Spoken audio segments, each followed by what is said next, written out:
Good morning students. I am Neeru James, your SST teacher, and in this video I am going to teach you chapter 1 of history, the rise of nationalism in Europe. In previous video we have done number of topics. Most important topic was that the Napoleon Code or Code of 1804. Now with the quick recap, we will start and discuss the concepts such as liberalism, custom union, conservatives, Treaty of Vienna and revolutionaries. Now, if we will see or go behind with the have the quick recap. So, in the previous video, I explained you the social composition of Europe, and it was divided in three groups. One group was aristocracy, another group was which emerged as a new group, that was middle class or you can say commercial class, and the third was peasants. If you will go with the aristocracy, so aristocracy were the rich people who were having the political control as well as social control also, who were having big piece of land under their control, and who were having their marriage relation with the rich same aristocratic society people in other countries. Peasants were having very less amount of land with them, and they were working like a serf or a tenant in a different part of Europe. Then middle class emerged, and this class was belonging to the third estate. This class emerged from third estate member. They were industrialists, they were businessmen, they were professionals, they were lawyer, professors, etc. And these people were having the demand that there should be national unity, and the privileges which were given to the first and the second society, second estate, that should not be on the basis of birth, that should be on the basis of their social status. Now we shall start liberalism. The meaning of liberalism you have read in political science, economics also, that Indian government gave the idea of liberalism. It started liberalizing its policies in the foreign trade after 1991. So this liberalism is not that liberalism, don't get confused that they are asking liberalism, so it is that economics chapter liberalism. This liberalism is something different. It is in the concert of history. So we will see here in two parts, political liberalism and economic liberalism. So when the people of Europe started demanding liberalism, it was divided in two parts, that is political and economic. Now political liberalism, first thing is coming in that this is that vote. You know that number of movements were started, suffrage movements were started. Now suffrage movements were the movement which were having main objective, main demand to have right to vote. So political liberalism they demanded because they want right to vote. Earlier in French society, if you will go in class 9th chapter, French Revolution, in that we have read about the active citizens. And active citizens were the people who were of 25 and more than 25 years of age, and who were paying 3 days wages, who were paying taxes equals to 3 days wages of laborers. So these were the active citizens, and women were not having right to vote. Women got the right to vote in 1946, very long period after 200 years struggle. So these people started demanding political right, that is one thing was included in that right to vote. They wanted to have the right to vote, they wanted to choose their representatives. Another thing, they want to have the government on the people consent. Government should be on the consent of people.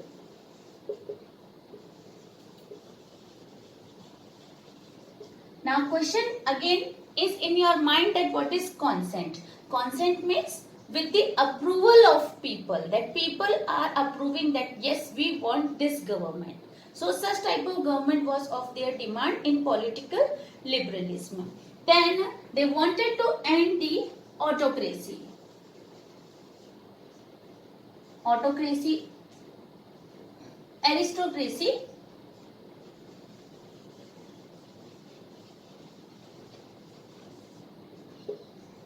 I explain you that aristocracy was the group of people who were having all the political and social rights, who were taking the decision in the field of political and social field. So they wanted to end this right, this privilege of autocracy, and wanted to take the decision for the people, or their representatives should take decision. This was their demand.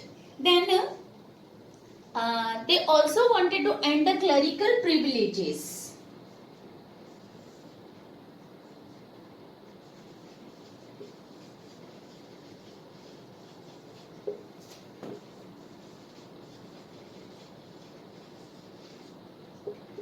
So these were the some political demands of people during the concept of liberalism. Now if you will see the economic demands, so economic demands were having some different things. One thing was there that they wanted freedom of market. In economic demand, they demanded that there should be freedom of market. Now freedom of market means in the day 24 hours they allowed to go in market, or market should open for them for 24 hours, or whatever they would like to buy from market without paying they can buy. Is that type of freedom of market? No, it is not like that freedom of market. Here two demands were arising at that time. One was that one demand was there that there should not be any tax. Tax should not be there, or if taxes are there, they should be in a limit. They wanted to limit the taxes which were taken by the government. Second demand was there that they wanted to abolish the state restrictions which were put by state on the movement of goods, people and capital. They wanted that the government should be liberal in that and it allow movement of people, movement of goods and movement of capital without paying any tax. Why this demand was arising, that we will see with the example. You have seen that when Napoleon was ruling in France, at that time he made confederation of 39 states. Do you have any idea? Yes, these confederation of 39 states were formed and they were having their own currency,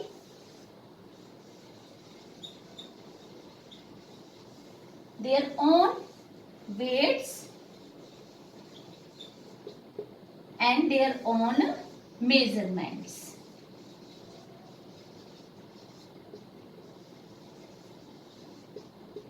There were 39 confederation and these were having different measurement, different weights, different currencies of their own. Means if 39 confederations were there, so they were having 39 currency, 39 weights, 39 measures.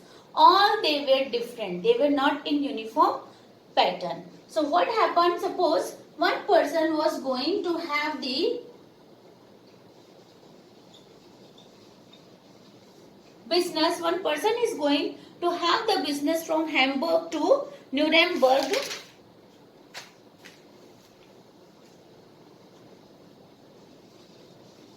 Hamburg to Nuremberg.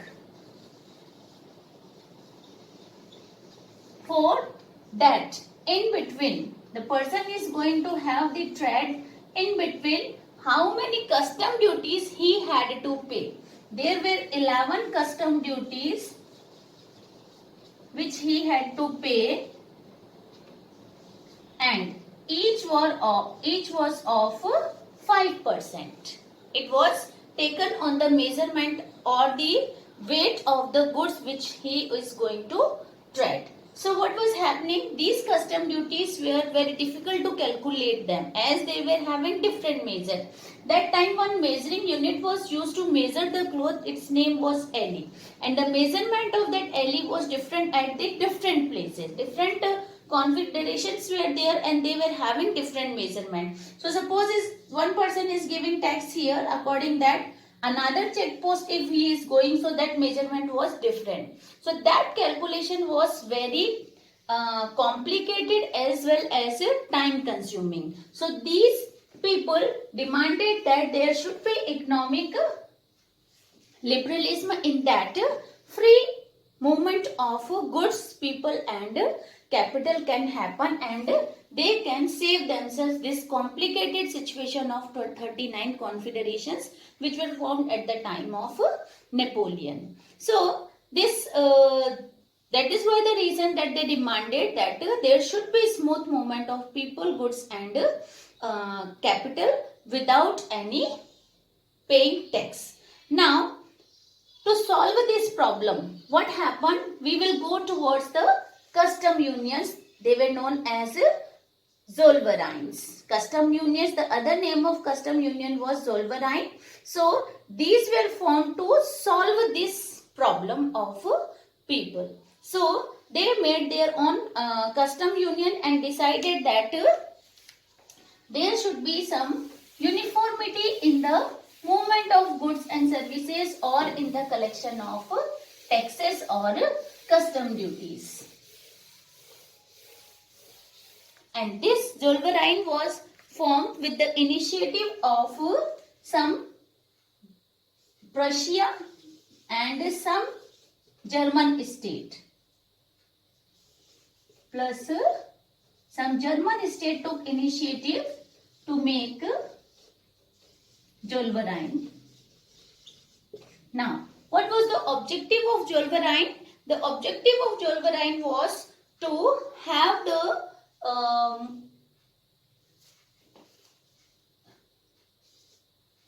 the objective of Zollverein was to abolish the tariff barriers. It was that it wanted to abolish the tariff barrier or less the tariff barrier. Now, what are the tariff barrier? When the goods are moved, import or export, that time government is taking taxes, and they wanted to abolish those taxes and wanted to have the free movement of goods and services. Plus, they have done one another thing which was done by them, that they have reduced the currency from 30 to 2. Now, only 2 type of currencies were used at that time. Then another step was taken by these Zollverein or custom unions was that they facilitate the railway also. And you know that railway is helping in the movement of goods from one place to another place, especially for heavy goods. So, railway also played important role in the nationalism, in the process of nationalism, as well as in the process of economic growth of Europe. So these were the custom unions or Zollvereins which were playing important role. If we will revise, so they removed the tariff barrier, they abolished the tariff barrier, they reduced the currency from 30 to 2. Plus they facilitate the railway, and the railway helped in the movement of goods and services, or you can say it strengthened the idea of nationalism. We have seen that when in 1815 Napoleon was defeated. In 1815 Napoleon was defeated by 4 countries. These 4 countries were Austria, Britain, Russia and Prussia. These were the 4 countries which fought the Battle of Waterloo in 1815 with Napoleon. And Napoleon was defeated in this war, and these 4 countries won this war. So, after that what happened, as Napoleon was defeated, now again the question was there that who will rule the nation France. So, now again power was in the hand of conservatives.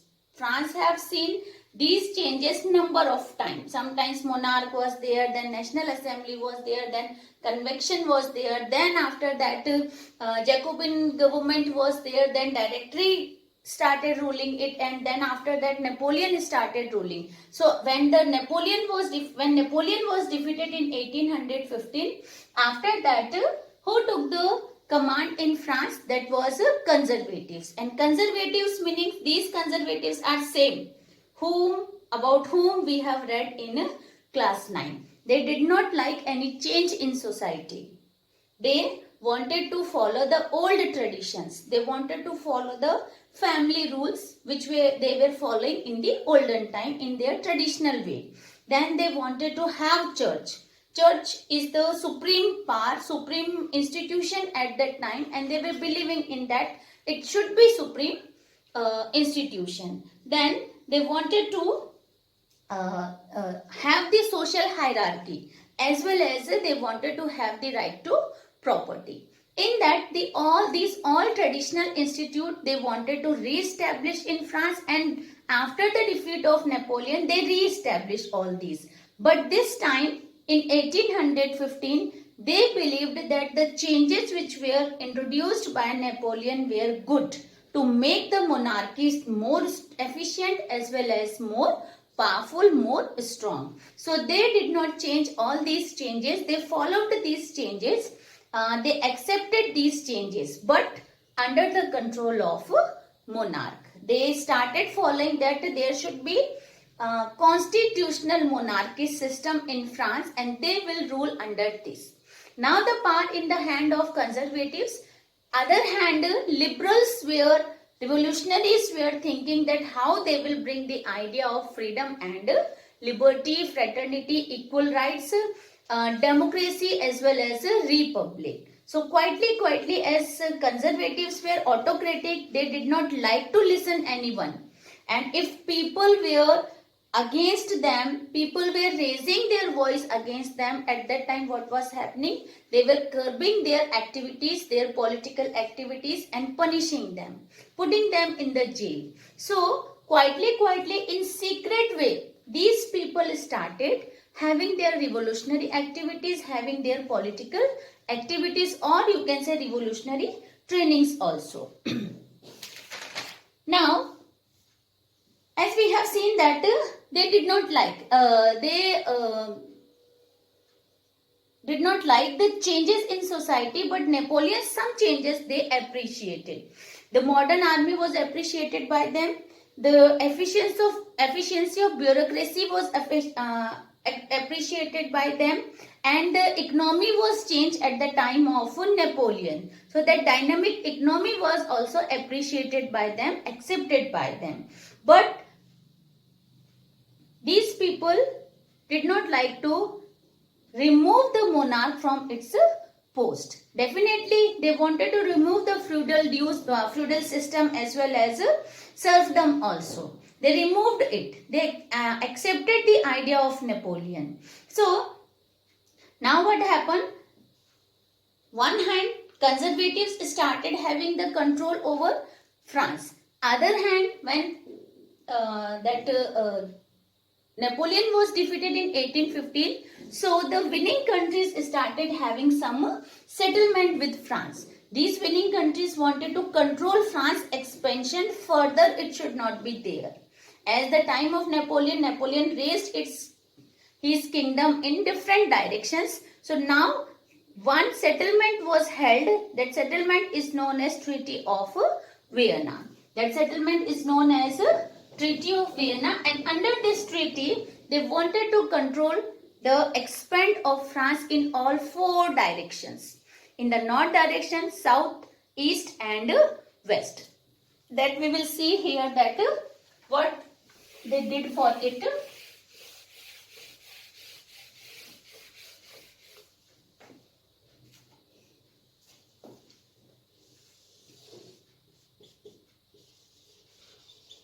This is France.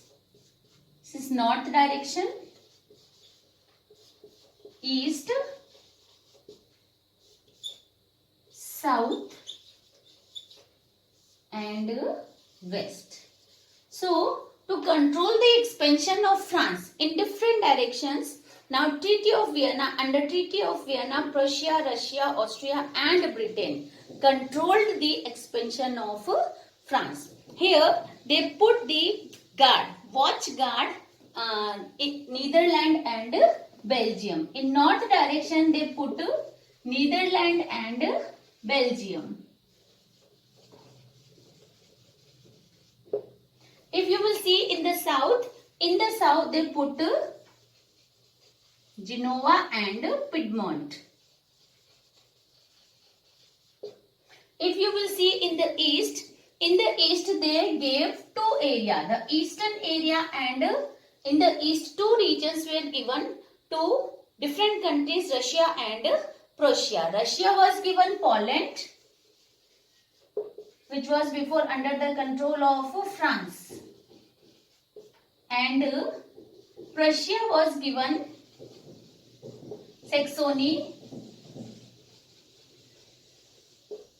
which was under the control of France. And here they put in the west Prussia to control the expansion of France. So in this way, in the four directions, Treaty of Vienna tried to control the expansion of France. Then again, they undo the changes during the at the time of Napoleon, when changes were there, when Treaty of Vienna was there. So that decided that whatever changes were done by Napoleon, they need to be undo now again. So they wanted to change all those changes again back and bring it to restore the monarchy.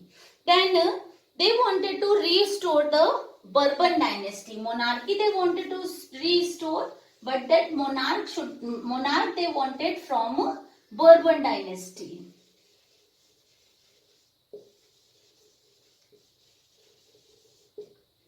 So this was the Treaty of Vienna, under which after the defeat of Napoleon, these countries wanted to control the expansion of France, or they wanted to control, because whatever revolutionary activities, liberalism activities, idea of freedom, idea of human right, idea of democracy, first they were spreading in France, and then other European countries were getting ideas from that.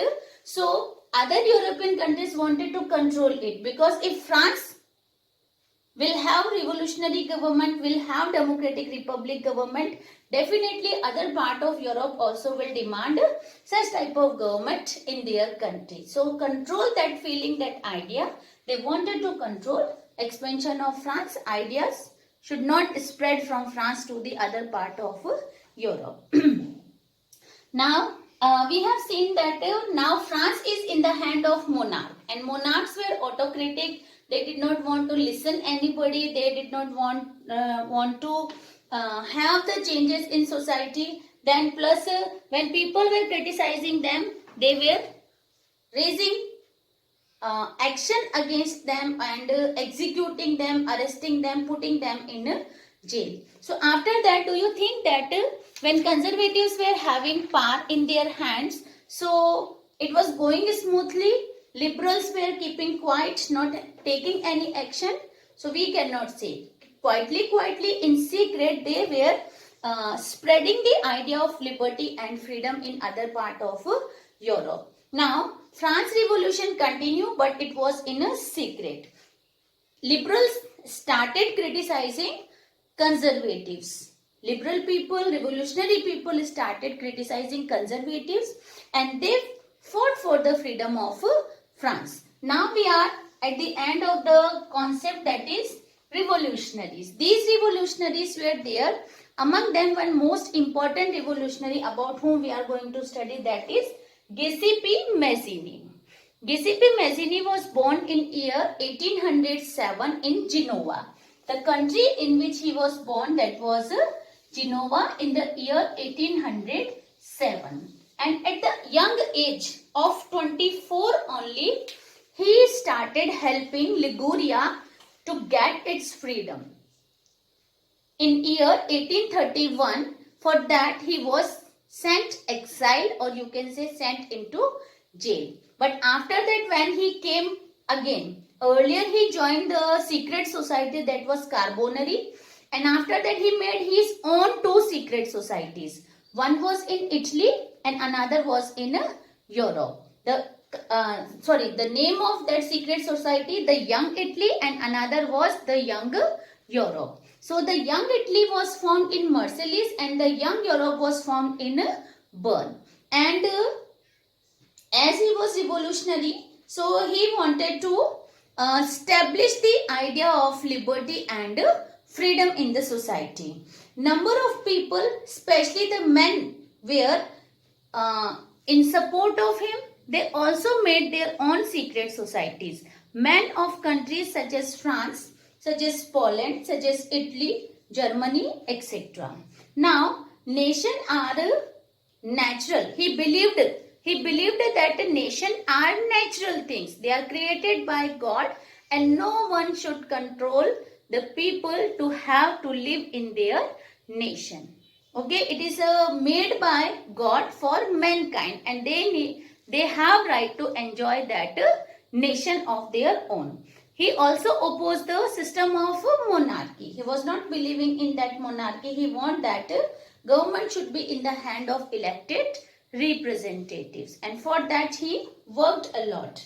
Now, as he was belonging to Italy, so he promised that he will not anymore left the Italy like as a patchwork. We have read patchwork. Austria and Hungary, small region were under the control.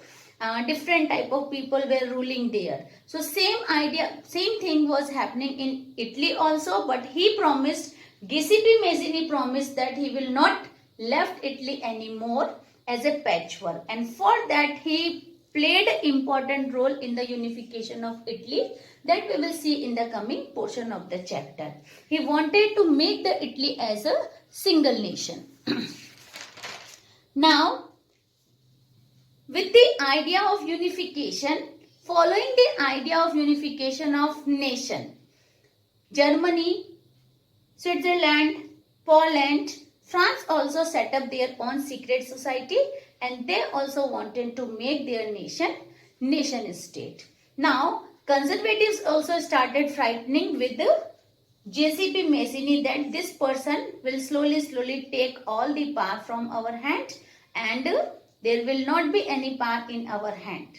They completely frightened of his actions, his ideas, because there was a big number of people who were in the support of Giuseppe Mazzini. Now, one conservative, his name was Duke Metternich, who was the head of Treaty of Vienna. Duke Metternich also said about him that Giuseppe Mazzini is the most dangerous enemy for their society. So, what was the role of Giuseppe Mazzini in the unification of Italy? That we will see in coming part of lecture. Hope you have understand. Like and give your comments. Thank you.